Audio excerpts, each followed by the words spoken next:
We're going to walk through the steps of creating a Google Merchant Center account.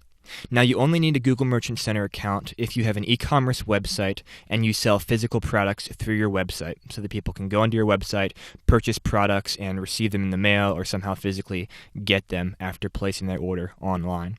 That's the only kind of website which can run a Google Shopping campaign, and the only reason you need a Google Merchant Center account is to feed products into your Google Shopping campaign. So the way the whole process works is, obviously you have your website with your products on your website, and you build a feed using the product data from your website. You send that feed to the Google Merchant Center account, following Google specific parameters and categorizing things correctly. And then from your Google Merchant Center account, you send that product information over to your Google Shopping campaign, which is in your AdWords account. So let's go ahead and create a Google Merchant Center account now. I'm just going to search for Google Merchants, easiest way to get there. Click on the top result here.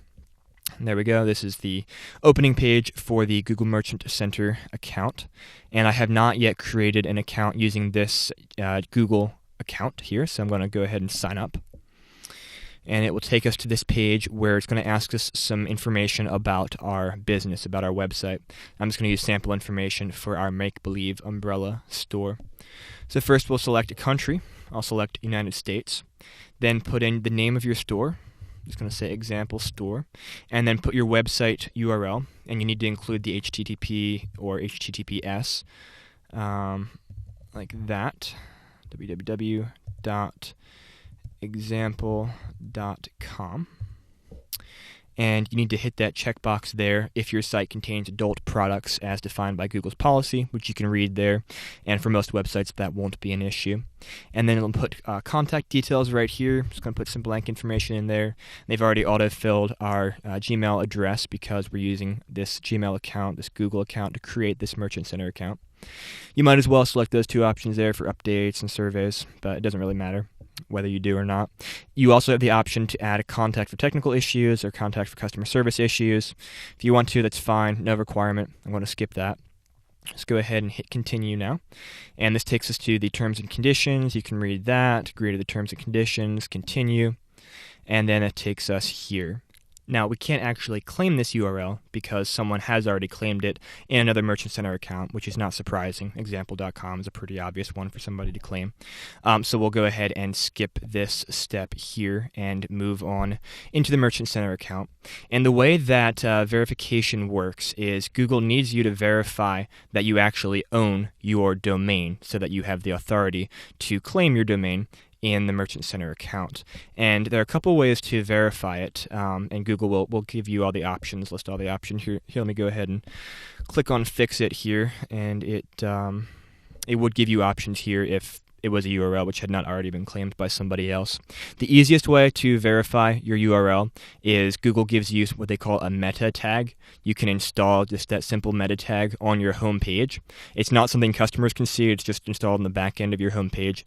And then Google's robots will crawl your website, they'll see that tag, and that tells them that you have the authority to edit your website, which means you own your website, and then they'll verify your Merchant Center account. Once your Merchant Center account is verified, then you can move forward with uploading your feed, sending your product information over to Google Shopping, and making money off of your product listing ads.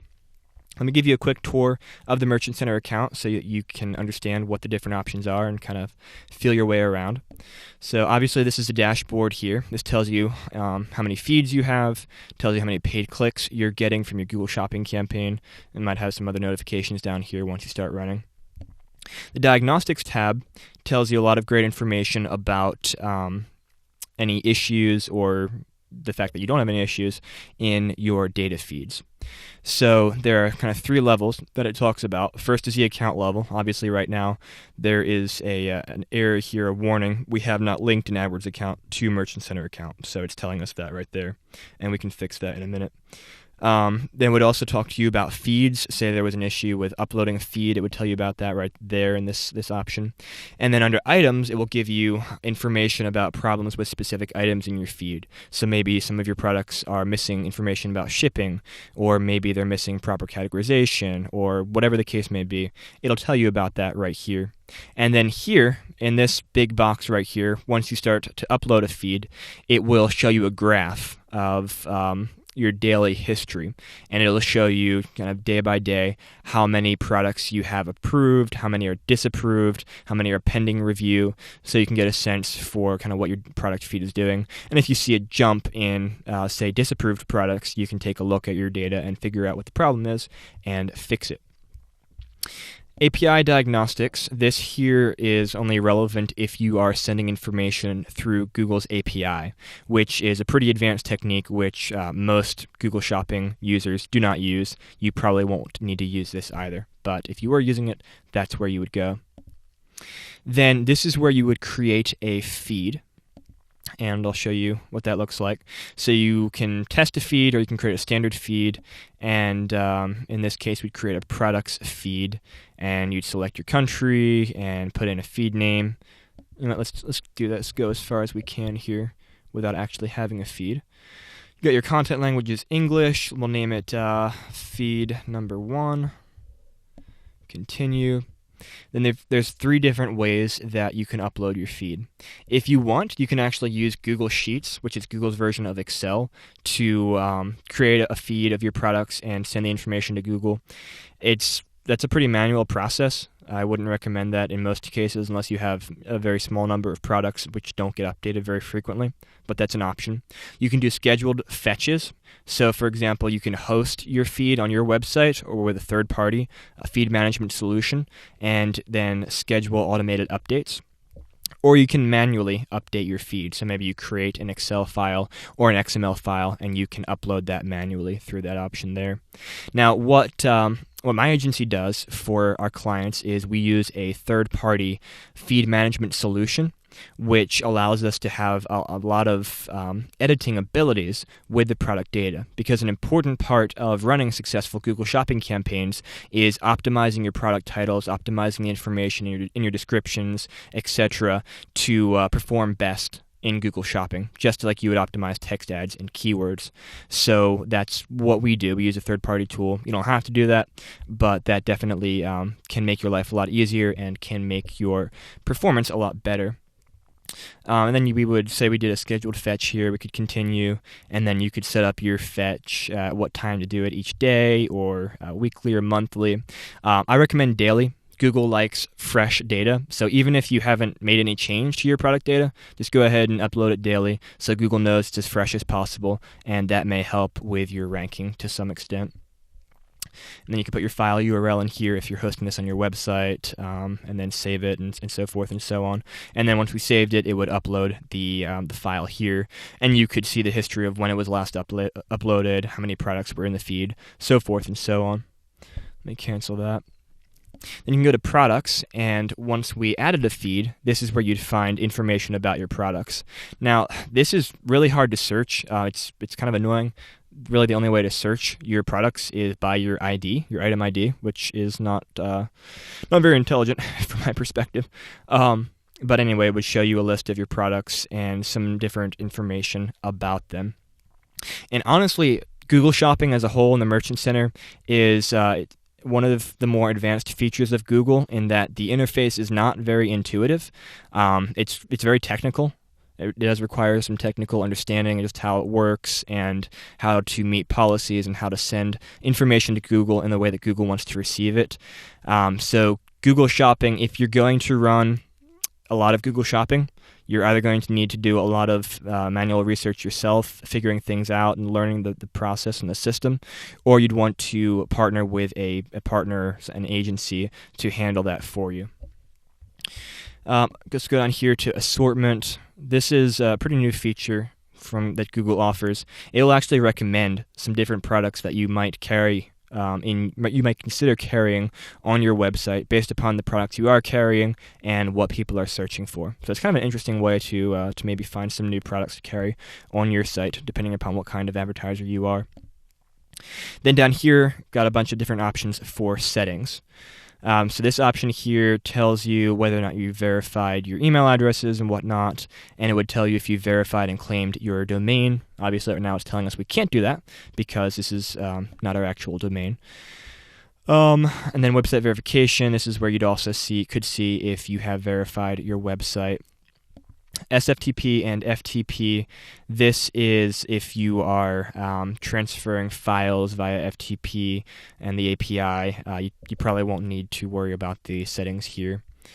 Google Cloud Storage, you could upload your data files to Google servers, not something that I typically do, but that's the option there. AdWords, this is where you can link your AdWords account and your Merchant Center account, which you do need to do.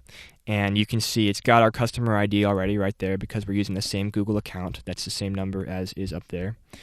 And let's just go ahead and click the link button right now. And boom, we're linked. Pretty painless process. DoubleClick, you probably won't need this. This is if you're using DoubleClick, which is separate from AdWords. It's kind of an advanced, different kind of advertising channel, which if you're interested in that, just go search DoubleClick and learn more about it. You will need to set tax settings. Most small businesses are only going to have a physical location in one state, so you can specify taxes for your individual state or a bunch of states. Now, the super option about taxes is that Google will calculate them for you per state, so you don't have to spend hours calculating a million different tax rates per location. You can just hit apply per state or add as many states as you need, hit save. Let's just say we're in Alabama. Let's go ahead and hit apply, tax on shipping, tax rate is Google's determined rate, and save. And boom, there we go. Taxes are specified for one state. So if Google sees that someone is in Alabama when they're searching and seeing your ad, they'll show your price inclusive of tax. If someone is in any of the other states, they will not show tax with your price. You can create shipping rules down here. There are a number of different ways you can create shipping methods. You can do a single rate, so just charge a flat rate for or a price percentage for shipping across the country. You can create a rate table, so you can do multiple rates according to different dimensions like the weight of your product or the size of your product or the price of your product, etc. You can do carrier calculated rates, which is super helpful. Google works with FedEx, UPS, and USPS, so you can just use their calculated rates. That's one of the easiest methods to use. Or you can set very specific rules here, and you'll need to put in your estimated transit time, just kind of an average of how long it takes for your products typically to get to a customer, and that would be your shipping area there. You can add new users and manage user roles from the Users tab. Automatic item updates, I definitely recommend that you turn these on. Basically, what this is Google's robots will take a look at your website. They'll look for three things specifically. They'll look for your price on your website for each product. They'll look at your availability, whether or not it's in stock or out of stock, and your condition, whether it's new, used, etc. And they'll match that up with your product data in your feed. And if it's different on your website than what is in your feed, Google will update your actual product listing ads with what's on your website. So if you're constantly updating things on your website and maybe your feed is only uploaded once per day, that's a way to make sure that your data stays up to date with Google. Google loves that. Google wants that because they want to show accurate information to people when they're searching and seeing your ads. And then e-commerce platform, there are some ways to import directly from some of the e-commerce platforms. And if you're using one of the major platforms, you can look into this and see what kind of options they provide. Let's go out of that there. And there you have it. This is your Google Merchant Center account. You can access it by searching for Google Merchants in Google, just going to the same sign-in page that we went to today. Or you can go to your AdWords account, go up to Tools, and click on Google Merchant Center, and it will open up your Merchant Center right there. And you can click on this here, and you can see some different information here. Now, one thing to note, this is not your full Merchant Center. This is kind of a summary of your Merchant Center. So if you want to actually get to your complete Merchant Center, you do need to go to the normal sign-in. And right there we go. And you'd sign in here, and that's it.